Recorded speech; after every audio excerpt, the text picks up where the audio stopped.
تقریباً 6 ارب ڈالر رکھے ہیں for those countries who are supporting the war against terrorism. یہ 6 ارب ڈالر جو ہے اس کا اکثر حصہ پاکستان کو مل رہا ہے. اس کا حساب کتاب پاکستان کے پارلیمنٹ کو نہیں مل رہا. ہم چاہتے ہیں کہ اس کا حساب کتاب پاکستان کے پارلیمنٹ کو دیا جائے، کیونکہ یہ پیسہ کوئی فرد کو نہیں دیا جا رہا ہے، یہ پیسہ کوئی حکومت کو نہیں دی جا رہی ہے، یہ پیسہ ریاست پاکستان کو دیا جا رہا ہے.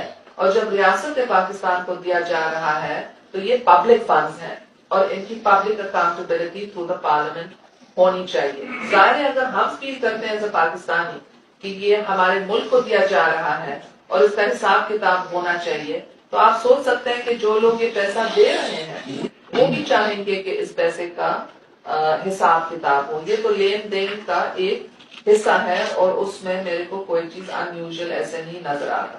مگر جہاں تک میں فکر مند ہوں ادھر میں ارتھکویک فنڈز کے بارے میں بہت فکر مند ہوں، کیونکہ بڑے پیمانے پر ارتھکویک ریلیف اور ریہیبلیٹیشن کے لیے پیسے دیے گئے تھے.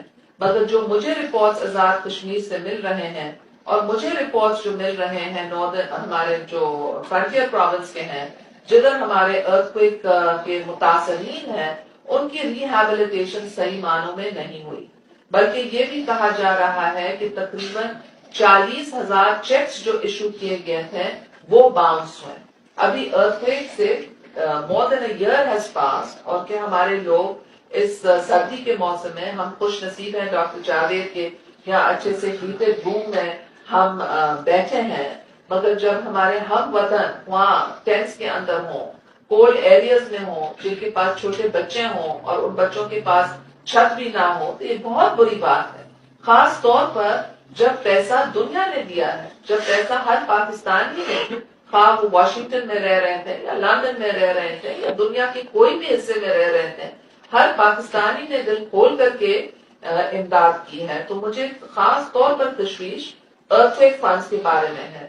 ٹرائبل ایریاز کے لیے جو فنڈز دیے گئے ان کا مجھے اتنا نہیں معلوم، اور تو اصولاً میں